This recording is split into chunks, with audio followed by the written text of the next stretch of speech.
There is one secret running hack that elites do and that you don't. And it's not just high mileage or any fancy diets that you've seen on the internet. And it's not really hard VO2 max workouts like the one I'm doing right now. So what is the one thing that you're overlooking?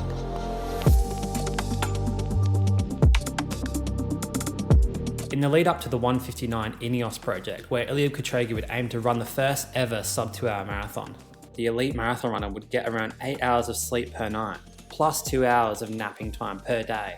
But it's not just Eliud focusing on recovery. World champion triathletes Gustav Iden and Christian Blumenfeld take recovery just as seriously. And with their schedule often including 2 or 3 sessions a day, you can understand why. The two Norwegians make sure to sleep 8 to 9 hours per night and nap every day between sessions.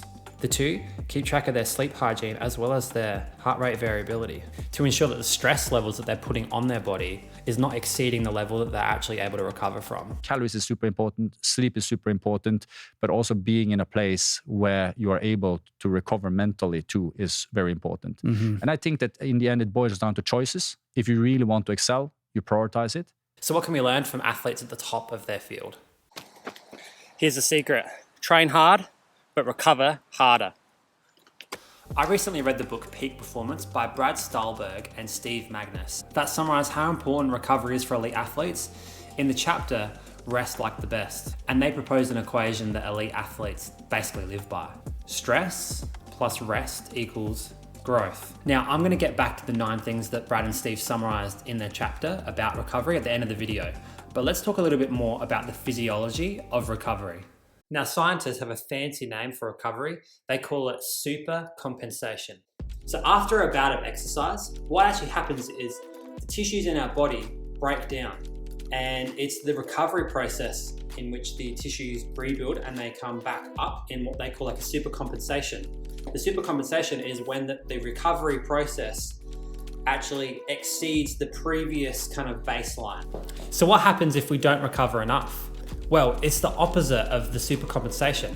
What would happen is that our tissues start here, we would load them and we would go down. Then in the recovery phase, we wouldn't actually get back to the baseline again before we loaded them again because we haven't recovered. And so what you would see if you were to plot these cycles over time, you would see that the tissue actually gets weaker and weaker and weaker. But over a long-term period, this can lead to really serious injuries and possibly even chronic overtraining. The body will do that. The body will do that. The body will say, hey man, you've done a good job. Now we're fucking done. And my body said, you're done.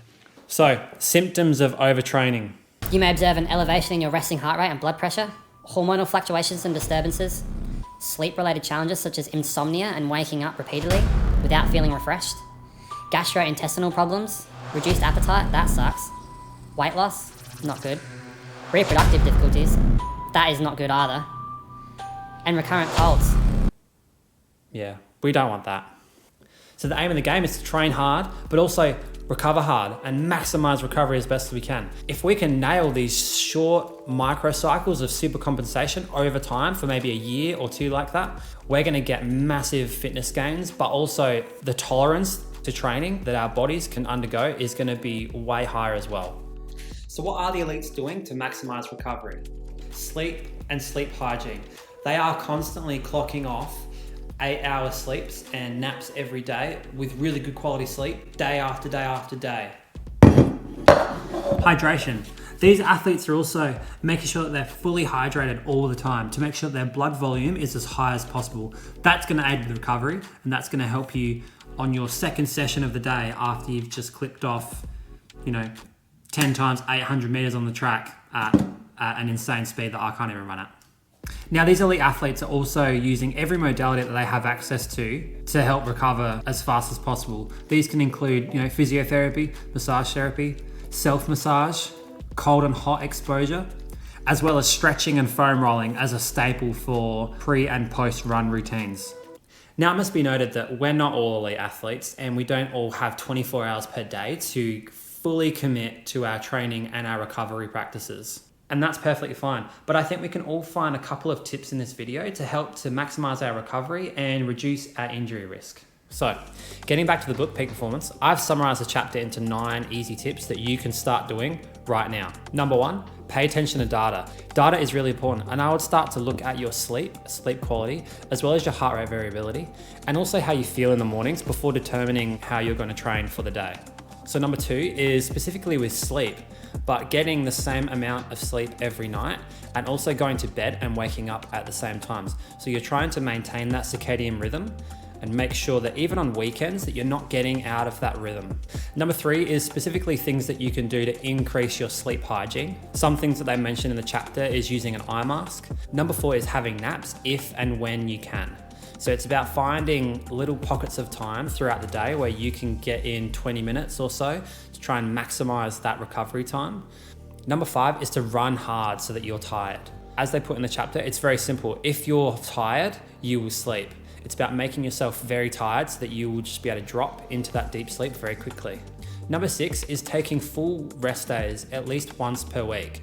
Number 7 is to make time for warm-ups and warm-downs. Now, it's said in the book that some athletes spend 20 to 40 minutes warming up before even easy runs or quality sessions. So I think we could all make an effort to at least spend 10 or so minutes warming up our body, doing some stretches, doing some mobility work, getting ourselves going with some plyometrics before we actually start our sessions.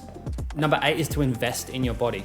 Doing things like massage, self-massage, going to see a massage therapist or physios for any niggles or injuries that you have. The use of heat and cryotherapy or ice baths is also going to be fantastic. And number 9 is to reduce or stop any stimulants or alcohol, as this is going to severely impact both your sleep and also your recovery. A later chapter in the Peak Performance book talks about breaking through your metaphorical self to really maximize your potential in sporting ventures. I encourage you all to go and read that book, as there's 1,000 hot tips that's going to help you with mindset and also your running.